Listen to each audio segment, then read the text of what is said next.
Occasionally, something appears that seems almost too soon to be true, and DJI owns that moment this time. What we are discussing is a sneak peek at what might be the DJI Osmo Pocket 4. Although it feels familiar, the design is also unique.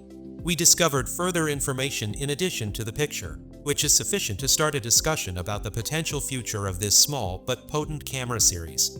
Let's dissect it and see what this new chapter may bring.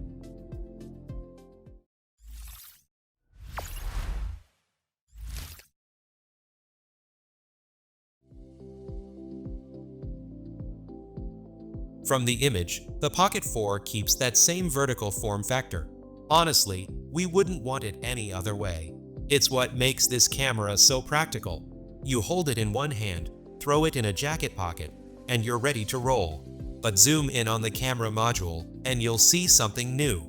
It looks like DJI is experimenting with a dual lens setup. One large lens, likely the main sensor, and one smaller module beside it. If you've seen DJI's drones, you'll recognize this pattern. That smaller unit could handle depth mapping, smart framing, or even artificial background blur. For solo creators, that would be a game changer. Imagine setting it down, hitting record, and it automatically keeps you perfectly framed while adding that creamy depth of field. Still, there's a trade-off to consider.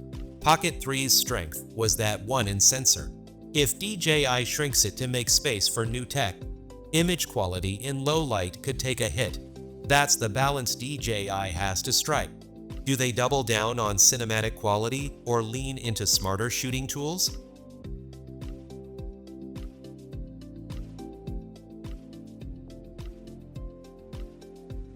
Now, let's talk about what really excites us, the shooting power.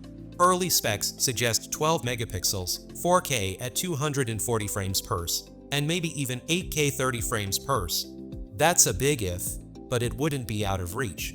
DJI has already proven they can handle 8K with their Osmo 360, which runs dual 1-in sensors in a surprisingly compact shell.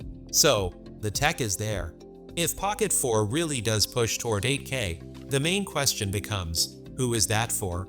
For everyday vloggers, 8K might feel like overkill, but for professionals who want to crop, reframe, or future-proof their footage, it could be a serious advantage. Beyond resolution, the real win could be smarter modes. We might see active track refined to track faces even in crowded scenes, or auto-framing tools that adjust composition dynamically. Pair that with the gimbal stabilization DJI is known for, and you have a tiny device that acts almost like a cameraman. And let's not forget color. Pocket 3 gave us 10-bit DLOGM, which made footage far more flexible in editing. If DJI improves that latitude even slightly, better highlight roll-off, deeper shadows, you're looking at footage that rivals cameras much larger than this.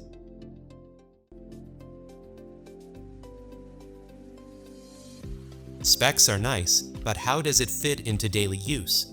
Well, reports point to a slightly bigger screen, maybe around 2.2 inches. That doesn't sound like much, but when you're framing on the go, every millimeter helps. Pocket 3's screen was good, but a touch more space would make touch controls feel smoother. Weight is expected to sit under 200 grams, which means you can hold it for long stretches without strain. Perfect for travel vlogs or walk and talk shots. Battery life also looks promising, possibly close to 3 hours at 1080p with crazy fast charging that gets you to 80% in about 15 minutes. Imagine topping up while grabbing a coffee and being ready for another full session. That's the kind of usability creators actually care about. And audio. Don't underestimate it. Pocket 3 paired beautifully with DJI's wireless mics. And if Pocket 4 expands that with better onboard stereo pickup or advanced noise reduction, then you've got not just a camera, but a complete portable setup.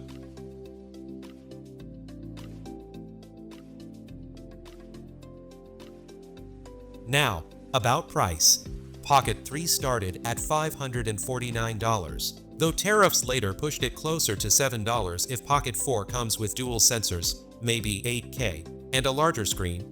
Then we're probably looking at somewhere between $599 and $699 at launch. As for timing, DJI tends to stick to a 2-year rhythm. Pocket 3 dropped in late 2023, so a 2025 release would make sense. But DJI has also been testing multiple prototypes, and if they're not satisfied, we could see it slip to 2026. Honestly, more time might be better because it means DJI is refining instead of rushing. And that's where we are now. Early glimpses, plenty of speculation, but also a lot to be hopeful for. Well, if it follows this direction, it could go two ways. It might refine what already worked in Pocket 3, great sensor, compact body, flexible shooting.